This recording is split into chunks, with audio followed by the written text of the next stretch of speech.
नमस्कार, fast and facts में आप सभी का स्वागत है। मैं हूं आपके साथ में मानसा मलिक और मेरे साथ हैं सचिन। शुरू करते हैं खबरें पूरी रिसर्च के साथ। छत्तीसगढ़ के सुकमा में हुए नक्सली हमले वाली जगह पर सबसे पहले जी न्यूज पहुंचा। हमने आपको यह भी दिखाया है कि किन हालातों में सीआरपीएफ के जवानों ने घात लगाकर बैठे 300 नक्सलियों के खिलाफ जवाबी कार्रवाई की। सुकमा के बुरकापाल में हमले की जगह पेड़ों पर गोलियों के निशान दिख रहे हैं। हमले की जगह से जवानों के जूते, कपड़े, पानी की बोतल और जिंदा कारतूस बरामद हुए हैं। ये तस्वीरें बयां कर रही हैं कि सीआरपीएफ के जवानों ने हमले के बाद किस तरह मोर्चा संभाला। वो घटना बिल्कुल ठीक उस तरीके से, ये यू शेप्ड इस तरीके से यहाँ पे नक्सलियों ने घेराबंदी कर रखी थी। जवान इस तरफ यहाँ पे कैंप है उनका, और इस जगह से जवान यहाँ से आए थे, और यहाँ से आने के बाद जैसे ही वो इस जगह पर पहुँचे, यहाँ नक्सलियों का पूरा, जैसा कि अफसरों ने बताया, 100 से 150 की तादाद में नक्सली और उतने ही तादाद में ग्रामीण यहाँ पे मौजूद थे। हमले वाली जगह से नक्सलियों के कपड़े और कारतूस भी मिले हैं। नक्सलियों ने जवानों पर तीर बम से हमला किया था। घटना स्थल से तीर बम भी मिले हैं। बताया जा रहा है कि महिला नक्सली भी हमले में शामिल थी। लोगों को ढाल बनाकर हमला किया गया। ये बताया जा रहा है कि यहाँ पे काफ़ी बड़ी तादाद में ग्रामीण भी थे जो नक्सलियों के संगम सदस्य कहलाते हैं, जन मिलिशिया सदस्य कहलाते हैं, वो भी यहाँ पर मौजूद थे। और शायद उसी दौरान धोखा हुआ है, और इतनी स्ट्रॉन्ग पोजीशन लेने के बाद, क्योंकि ये जो पोजीशन होती है, इस पोजीशन में गोली अगर वहाँ से आ रही है तो उसका लगना इतना आसान नहीं होता, और किसी की जान जाने वाली स्थिति जो है वो नहीं बन पाती। लेकिन 11 मार्च 2017 को सुकमा के भेजी इलाके में नक्सलियों के धमाके में सीआरपीएफ के 11 जवान शहीद हो गए थे। 11 मार्च 2014 को नक्सलियों ने टाहकवाड़ा में सीआरपीएफ की टीम पर हमला किया था, जिसमें 16 जवान शहीद हो गए थे। 1 दिसंबर 2014 को सुकमा में नक्सलियों ने सीआरपीएफ की 233 बटालियन पर हमला किया। 13 जवान शहीद हो गए। सितंबर 2005 में नक्सलियों ने बीजापुर में ब्लास्ट किया था, जिसमें 23 जवान शहीद हुए थे। सूत्रों से खबर है कि कुख्यात नक्सली हिडाम ने हमले को अंजाम दिया। कई दिनों से इस हमले की साजिश रची जा रही थी। सुकमा में नक्सलियों ने गांव वालों के भेष में जवानों को घेर कर उन पर फायरिंग की। खुद को गरीबों का हितैषी बताने वाले नक्सलियों को गृह मंत्री ने आदिवासियों का सबसे बड़ा दुश्मन बताया। सीआरपीएफ के डीआईजी ने आज सुबह उस जगह का जायजा लिया जहां नक्सलियों ने जवानों पर गोलियां बरसाई। सीआरपीएफ के डीआईजी डीपी उपाध्याय के मुताबिक गांव वालों की आड़ लेकर नक्सलियों ने जवानों पर 3 तरफ से हमला कर दिया। अंदाजा है कि उनकी संख्या 150 से 200 के बीच में थी, और ग्रामीण भी उनके साथ थे, उनकी संख्या अलग। ग्रामीणों की संख्या अलग थी। ये ग्रामीण कौन होते हैं? उनका साथ देने वाले होते हैं या फिर घूमते रहते तो उनको नक्सली साथ में ले आते हैं? कुछ ग्रामीण जो जन मिलिशिया और संगम के सदस्य हैं वो साथ देने वाले होते हैं, लेकिन वही सब लोग नहीं है, उनकी संख्या ज्यादा नहीं है। हमले के वक्त पास का गांव खाली हो गया था। नक्सलियों ने 3 रॉकेट लॉन्चर दागे थे। नक्सली हमले की जगह पर मौजूद बस्तर के आईजी विवेकानंद ने बताया कि इस बात की जांच की जा रही है कि कैसे 300 नक्सली एक जगह जमा होने और हमले को अंजाम देने में सफल रहे।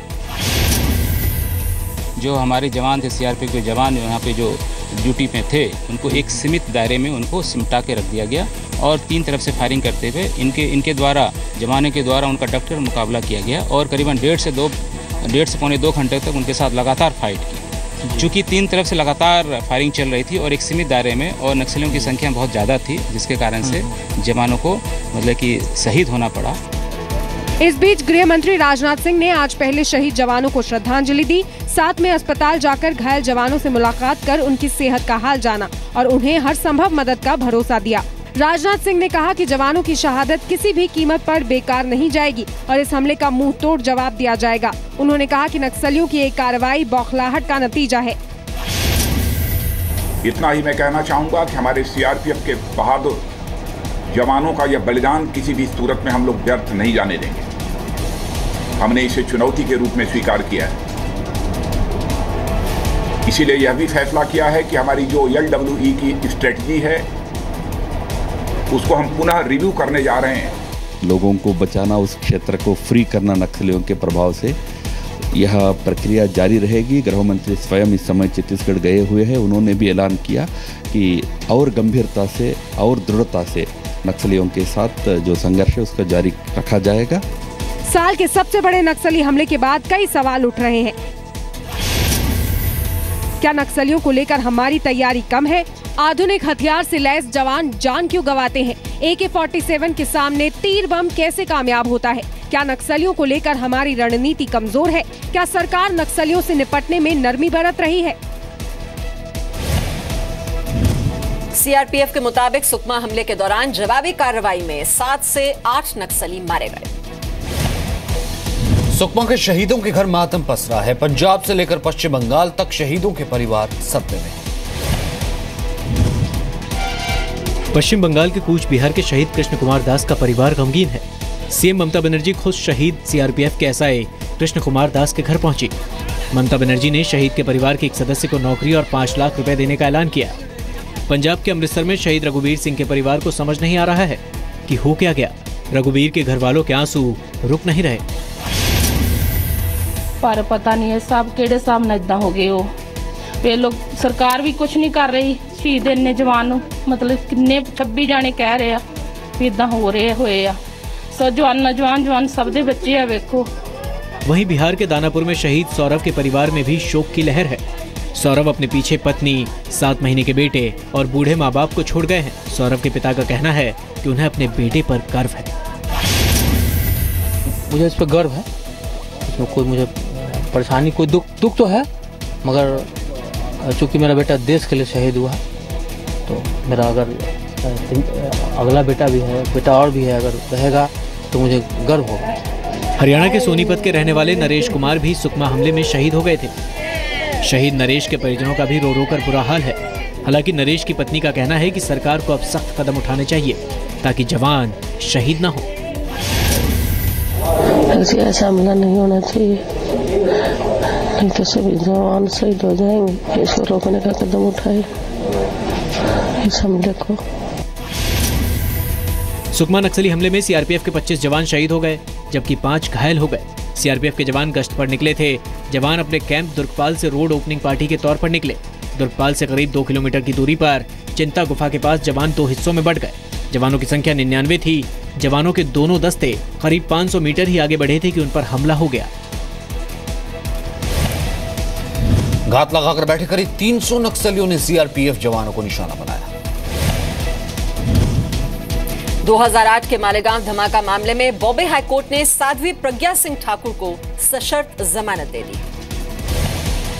बॉम्बे हाईकोर्ट ने साध्वी प्रज्ञा को NIA के पास पासपोर्ट जमा कराने के साथ 5 लाख रुपए की जमानत राशि जमा कराने को कहा है।